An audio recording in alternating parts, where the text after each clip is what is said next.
ये कहानी 16 साल की लिल्जा नाम की लड़की के ऊपर आधारित है, जिसकी माँ अपने बॉयफ्रेंड के साथ रहने के लिए इसे अकेला छोड़ देती है। उसके बाद लिल्जा को अपनी जरूरत की चीजों को पूरा करने के लिए गलत रास्ते को चुनना पड़ता है, क्योंकि इसके अलावा उसके पास कोई ऑप्शन नहीं था। उसके बाद उसकी पूरी किस्मत उसे कहाँ ले जाती है वो हम आज की इस एक्सप्लेनेशन में देखने वाले हैं। मैं आज जिस मूवी को एक्सप्लेन करने वाला हूँ, इस मूवी का नाम है लिलिया फॉर एवर और ये मूवी 2002 में रिलीज हुई थी। मूवी के स्टार्टिंग सीन में हम 16 साल की लिल्जा को देखते हैं जो एक स्कूल स्टूडेंट है। लिल्जा के पापा नहीं थे, इसलिए लिल्जा अपनी माँ के साथ रशिया में रहती थी। उसके बाद लिल्जा की एक फ्रेंड उसके घर उससे मिलने के लिए आती है। उसके बाद लिल्जा अपनी फ्रेंड से बोलती है कि मेरी माँ का बॉयफ्रेंड यूएसए में रहता है और वो दोनों एक डेटिंग साइट पे मिले थे और अब मैं अपनी माँ के साथ यूएसए जा रही हूँ। लिल्जा अपनी फ्रेंड को ये सारी बातें बता के बहुत ज्यादा खुश होती है। रात में लिल्जा अपनी माँ और उसके बीएफ के साथ डिनर कर रही थी। उसके बाद वो दोनों बोलते हैं कि हमने कुछ प्लान बनाया है। सबसे पहले हम दोनों यूएसए जाएंगे और वहाँ सब कुछ सेटअप करने के बाद हम तुम्हें भी वहाँ बुला लेंगे। तब लिल्जा उन्हें मनाने की नाकाम कोशिश करती है, लेकिन उसका कोई फायदा नहीं होता। लिल्जा की माँ उससे बोलती है कि जब तक हम वहाँ से वापस नहीं आते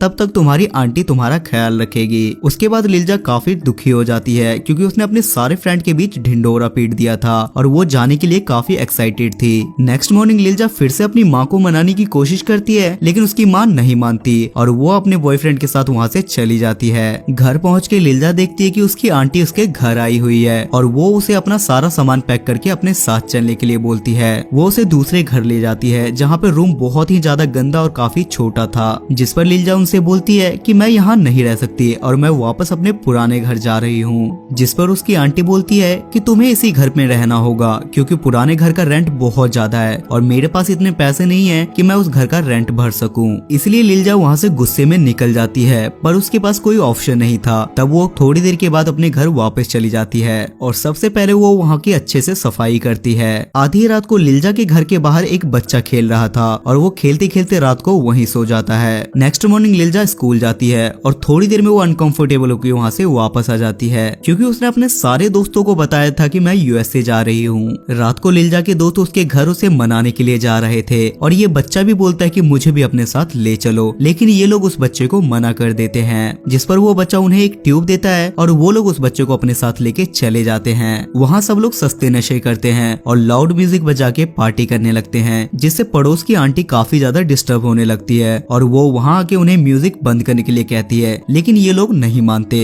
उसके बाद लिल्जा की फ्रेंड अपने बॉयफ्रेंड के साथ मस्ती करने लगती है और उसे देखकर ये छोटा बच्चा भी लिल्जा के पास जाने लगता है, जिस पर लिल्जा उसे मना कर देती है और बोलती है कि तुम अभी बहुत छोटे हो। उसके बाद जब सब लोग सो जाते हैं तब लिल्जा की आंटी वहाँ पहुँचती है और वो वहाँ पहुँचते के साथ ही लिल्जा को एक चांटा लगाती है और उसके सारे दोस्तों को वहाँ से भगा देती है। वो लिल्जा को वार्निंग देती है कि आगे से अगर मैंने ऐसा देखा तो मेरे से बुरा कोई नहीं होगा। इधर हम उस छोटे बच्चे को भी देख पाते हैं, जिसके पापा उसे गुस्से में घर से बाहर निकाल देते हैं और वो बच्चा बाहर जाके एक ब्रिज के ऊपर बैठ जाता है। तभी लिल्जा वहाँ से जा रही थी और वो उसे ब्रिज पे बैठा देख उसे नीचे उतरने के लिए बोलती है। उसके बाद वो बच्चा बोलता है कि क्या आज रात मैं तुम्हारे घर पे रुक सकता हूँ, जिस पर लिल्जा उसे साफ मना कर देती है। उसके बाद वो बच्चा बोलता है कि मेरे पापा ने मुझे घर से बाहर निकाल दिया है और बाहर बहुत ज्यादा ठंड हो रही है, जिसे सुनकर लिल्जा को उस पे दया आ जाती है और वो उसे अपने घर ले जाती है। लिल्जा के पास अब बिल्कुल भी पैसे नहीं थे और उसकी माँ भी उसके जरूरत के खर्चे के लिए पैसे नहीं भेज रही थी।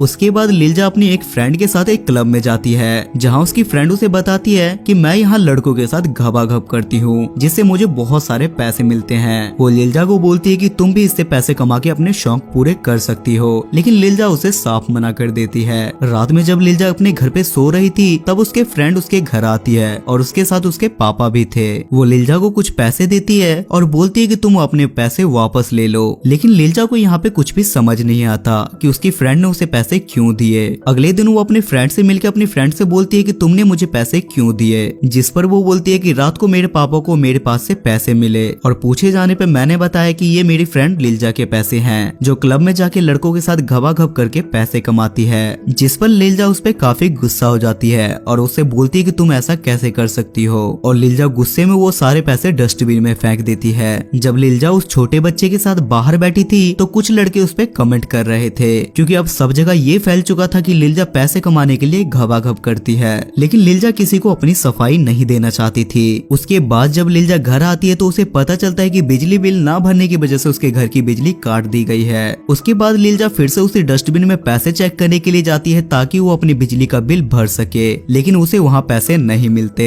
अब लीलजा के पास खाने तक के लिए पैसे नहीं थे। उसके बाद वो उसी क्लब में जाती है और वहाँ जाने के बाद वो एक आदमी के साथ घबाघब करती है जिससे उसे बहुत सारे पैसे मिलते हैं, जिससे लीलजा अपनी जरूरत का सामान और एक बास्केटबॉल खरीदती है। वो बच्चा लीलजा से पूछता है कि तुम्हारे पास इतने सारे पैसे कहाँ से आए, जिस पे लीलजा बोलती है कि ये सारे पैसे मेरी माँ ने मुझे भिजवाए हैं। और कुछ दिनों बाद पैसे खत्म होने के बाद वो अगेन वही काम करती है। एक दिन लीलजा काफी रात में अकेले सड़क पे से आ रही थी, तब उसके पास एक गाड़ी वाला लड़का पहुंचता है जो लीलजा से लिफ्ट के लिए पूछता है, लेकिन लीलजा उसे साफ मना कर देती है। जिस पर वो लड़का बोलता है कि रात बहुत हो चुकी है और ये रास्ता अच्छा नहीं है, मैं तुम्हें घर छोड़ देता हूँ। जिसके बाद लीलजा मान जाती है और उसकी गाड़ी में बैठ जाती है। उस लड़के का नाम एंड्री था और लीलजा को उसका बिहेव बहुत ज्यादा पसंद आता है। घर पहुंचने के बाद वो लड़का लीलजा से पूछता है कि क्या हम कभी कॉफी पर मिले, जिस पर लीलजा उसे हाँ कर देती है क्योंकि उसे उस पर भरोसा हो गया था। लीलजा ये सारी बातें उस छोटे बच्चे को जाके बताती है। तब वो बच्चा बोलता है कि वो ठीक नहीं है, वो बस तुम्हारा फायदा उठाना चाहता है क्योंकि हमेशा भरोसे वाले ही भोसड़ी वाले होते हैं। पर लीलजा उसकी बात ना मान के अगले दिन उसके साथ चली जाती है और वो उसके साथ काफी मस्ती करती है। और अगले दिन अगेन वो उसके साथ घूमने के लिए जाती है, जहाँ एंड्री उससे बोलता है कि तुम्हें मेरी कंट्री स्वीडन जाना चाहिए, जहाँ तुम एक अच्छी जॉब करके अपने सारे सपने पूरे कर सकती हो और तुम्हें मेरे साथ स्वीडन चलना चाहिए। और घर पहुंचने के बाद लीलजा ये सारी बातें भी उस बच्चे को बताती है और रात में वो कमेंट करने वाले सारे लड़के उसके घर पे आके लीलजा के साथ घबाघब करते हैं, लेकिन वो छोटा बच्चा कुछ नहीं कर पाता। ये सब होने के बाद लीलजा को इस जगह से नफरत हो जाती है और वो डिसाइड करती है कि वो अच्छी लाइफ जीने के लिए स्वीडन जाएगी। अगले दिन वो एंड्री से इसके बारे में बात करती है, लेकिन एंड्री उस छोटे बच्चे को अपने साथ ले जाने के लिए मना कर देता है। और घर आने पर लीलजा से वो बच्चा पूछता है कि क्या मैं तुम्हारे साथ चल सकता हूँ, जिस पर लीलजा बोलती है कि पहले मैं वहाँ जाके सब कुछ सेटअप कर लूँ, उसके बाद मैं तुम्हें ले जाऊंगी। वो बच्चा लीलजा से बोलता है कि एंड्री तुम्हें फंसाने की कोशिश कर रहा है, लेकिन लीलजा उसकी बातों को इग्नोर कर देती है। उसके बाद लीलजा एंड्री के साथ वहाँ से जाने लगती है, जहाँ एंड्री उसके लिए एक फेक पासपोर्ट लाया था, जिस पर लीलजा उससे पूछती है कि तुमने ये फेक पासपोर्ट क्यों बनवाया, जिस पर एंड्री उससे बोलता है कि तुम बस 16 साल की हो, जिसके कारण तुम्हें वहाँ जॉब नहीं मिलेगी। उसके बाद एंड्री लीलजा को सॉरी बोलता है और बोलता है कि सडनली मेरी दादी माँ की बहुत ज्यादा तबीयत खराब हो चुकी है और वो लास्ट टाइम मुझे देखना चाहती है और मैं तुम्हें स्वीडन में मिलूंगा, जिस पर लीलजा भी मान जाती है। और एंड्री बोलता है कि वहाँ तुम्हें मेरा बॉस पिकअप करेगा